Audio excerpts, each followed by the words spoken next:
নমস্কাৰ স্বাগতম জনাইছোঁ আপোনালোক সকলোকে মই আমাৰ ইউটিউব চেনেল কাঞ্চনজংঘা ক্লাছেছলৈ অসম চৰকাৰৰ বিভিন্ন বিভাগত খালী হোৱা পদসমূহ পূৰণৰ বাবে যিসমূহ প্ৰতিযোগী পৰীক্ষা অনুষ্ঠিত কৰা হয় সেই প্ৰতিযোগী পৰীক্ষাসমূহৰ পৰীক্ষাৰ্থীসকলৰ সহায় হোৱাকৈ আমি এই চেনেলটোৰ জৰিয়তে আপোনালোকলৈ ভিডিঅ'সমূহ আগবঢ়াম যদি ভিডিঅ'সমূহ আপোনালোকে ভাল পায় তেনেহ'লে ভিডিঅ'সমূহ লাইক কৰিব চেনেলটো ছাবস্ক্ৰাইব কৰিব আৰু লগৰ যদি কোনোবা বন্ধু বান্ধৱী আছে তেওঁলোকৰ সৈতে ভিডিঅ'সমূহ আপোনালোকে শ্বেয়াৰ কৰিব প্ৰিয় বন্ধু বান্ধৱীসকল আমি পলিটিৰ এটা চিৰিজ আৰম্ভ কৰিছিলোঁ ইতিমধ্যেই আমি 4টা পাৰ্ট আপোনালোকৰ সৈতে আলোচনা কৰিলোঁ এইটো 5 নম্বৰ পাৰ্ট আৰু ভাৰতীয় সংবিধানৰ ওপৰত আমি আলোচনা কৰি আছিলোঁ আৰু কম্পিটিটিভ এক্সামত ভাৰতীয় সংবিধানৰ ওপৰত আটাইতকৈ বেছিকৈ প্ৰশ্নসমূহ অহা দেখা পোৱা যায় গতিকে ইয়াৰ প্ৰতিটো প্ৰশ্ন মই এই চিৰিজটোত ইনক্লুড কৰিছোঁ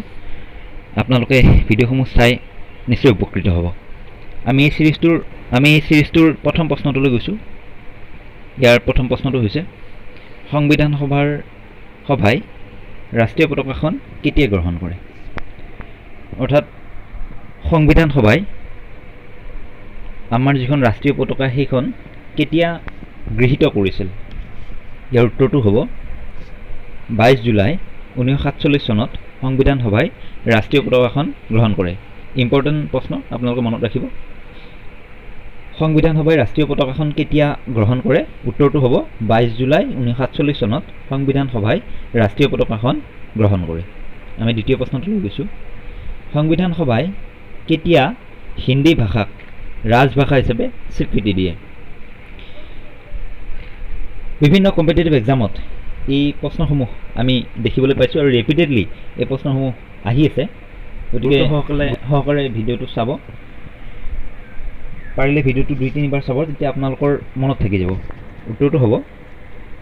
14 ছেপ্টেম্বৰ 1949 চনত সংবিধান সভাই হিন্দী ভাষাক ৰাজভাষা হিচাপে স্বীকৃতি দিয়ে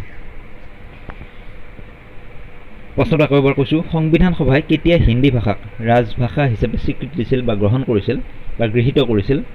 উত্তৰটো হ'ব 14 ছেপ্টেম্বৰ 1949 চনত সংবিধান সভাই হিন্দী ভাষাক ৰাজভাষা হিচাপে স্বীকৃতি দিছিল বা গৃহীত কৰিছিল আমি তৃতীয় প্ৰশ্নটোলৈ গৈছোঁ কেতিয়া সংবিধান সভাই ৰাষ্ট্ৰীয় গীত আৰু ৰাষ্ট্ৰীয় গানক মান্যতা প্ৰদান কৰে প্ৰিয় বন্ধু বান্ধৱীসকল আপোনালোকে এই কথাটো জানি থ'ব যে ৰাষ্ট্ৰীয় গীত আৰু ৰাষ্ট্ৰীয় গান দুটা বেলেগ বেলেগ এইটো মই আপোনালোকক নকওঁ আপোনালোকে নিজেই অকণমান অনুসন্ধান কৰি চাব কোনটোক ৰাষ্ট্ৰীয় গান বুলি কোৱা হয় আৰু কোনটোক ৰাষ্ট্ৰীয় গীত বুলি কোৱা হয় এই প্ৰশ্নটো আহি থাকে এটা চতুৰ্থ বৰ্গৰ যিসমূহ পৰীক্ষা তাত এনেধৰণৰ প্ৰশ্ন দুটা মই দেখা পাইছিলোঁ আপোনালোকে গুৰুত্ব দি চাব উত্তৰখিনি লগতে এই দুটা মই যি প্ৰশ্ন আপোনাক দিলোঁ সেইকেইটা আপোনালোকে ৰিচাৰ্চ কৰিব 24 জানুৱাৰী 1950 চনত সংবিধান সভাই ৰাষ্ট্ৰীয় গীত আৰু ৰাষ্ট্ৰীয় গানক মাত্ৰা প্ৰদান কৰিছিল বা গৃহীত কৰিছিল বা মান্যতা প্ৰদান কৰিছিল এইটো মান্যতা হ'ব লাগে মাত্ৰা হৈ গ'ল আপোনালোকে ক্ষমা কৰিব সংবিধান সভাই ৰাষ্ট্ৰীয় গীত আৰু ৰাষ্ট্ৰীয় গানক কেতিয়া মান্যতা প্ৰদান কৰিছিল উত্তৰটো হ'ব 24 জানুৱাৰী 1950 চনত সংবিধান সভাই ৰাষ্ট্ৰীয় গীত আৰু ৰাষ্ট্ৰীয় গানক মান্যতা প্ৰদান কৰে আমি 4 নম্বৰ প্ৰশ্নটোলৈ গৈছোঁ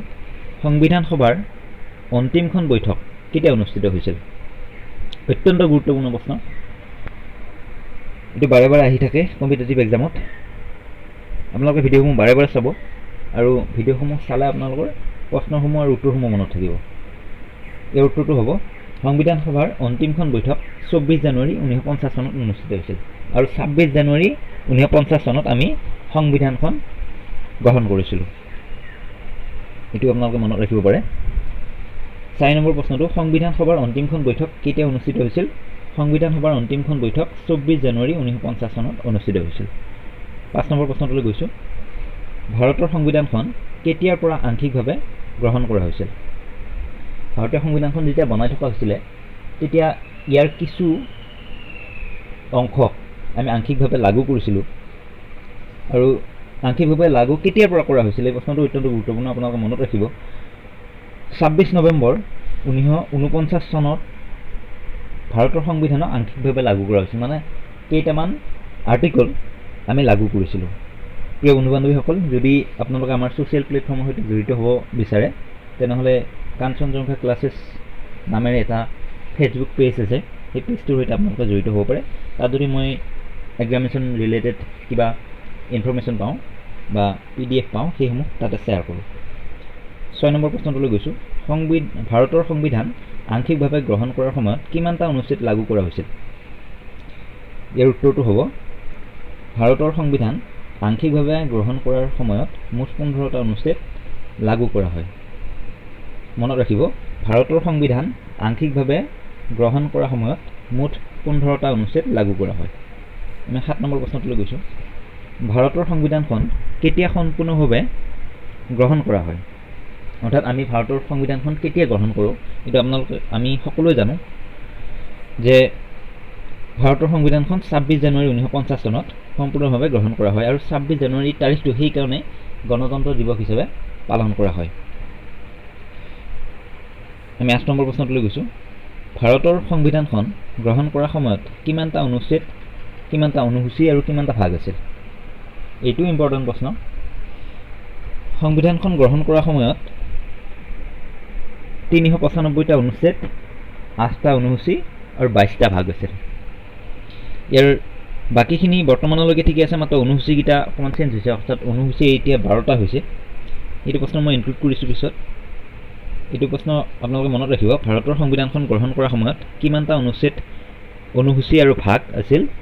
ভাৰতৰ সংবিধান গ্ৰহণ কৰাৰ সময়ত মুঠ 395টা অনুচ্ছেদ, 8টা অনুসূচী আৰু 22টা ভাগ আছিল। 9 নম্বৰ প্ৰশ্নটোলৈ গৈছোঁ। সংবিধান সভাৰ মুঠ কিমানজন সদস্যই সংবিধানত স্বাক্ষৰ কৰিছিল? সংবিধান সভাখনত মই আগতে আপোনালোকৰ উল্লেখ কৰিছোঁ আগৰ ভিডিঅ'টোতো যে সংবিধান সভাৰ সকলো সদস্যই সংবিধান সভাত অংশগ্ৰহণ কৰা নাছিল। বিশেষকৈ মুছলিম লীগে সংবিধান সভাখনক বয়কট কৰিছিল, অৰ্থাৎ তেওঁলোকে অংশগ্ৰহণ কৰা নাছিলে। গতিকে সংবিধান সভাৰ মুঠ সদস্য আছিলে 389, কিন্তু যেতিয়া হস্তাক্ষৰ কৰা হ'ল বা যেতিয়া সংবিধানখন বনাই পেলাই শেষ কৰা হ'ল, তাৰপিছত যেতিয়া তেওঁলোকৰ চহী লৈছে, তেতিয়া 284জন সদস্যই সংবিধানত স্বাক্ষৰ কৰিছিল। ৰাষ্ট্ৰীয় আৰু ৰাজ্যিক পৰ্যায়ৰ বিভিন্ন কম্পিটিটিভ এক্সামত আমি প্ৰশ্নটো দেখিবলৈ পাইছোঁ। আপোনালোকে উত্তৰটো মনত ৰাখিব যে সংবিধান সভাৰ মুঠ 284জন সদস্যই সংবিধান সভাত বা সংবিধানত স্বাক্ষৰ কৰিছিল। 10 নম্বৰ প্ৰশ্নটোলৈ আহিছোঁ আৰু এই ভিডিঅ'টোৰ শেষ প্ৰশ্ন যে সংবিধান দিৱস কেতিয়া পালন কৰা হয়?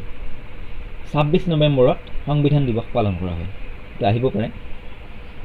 পৰীক্ষাত, মনত ৰাখিব যে 26 নৱেম্বৰত সংবিধান দিৱস পালন কৰা হয়। প্ৰিয় বন্ধু বান্ধৱীসকল, যদি আপোনালোকে আমাৰ ভিডিঅ'সমূহ চাই ভাল পাইছে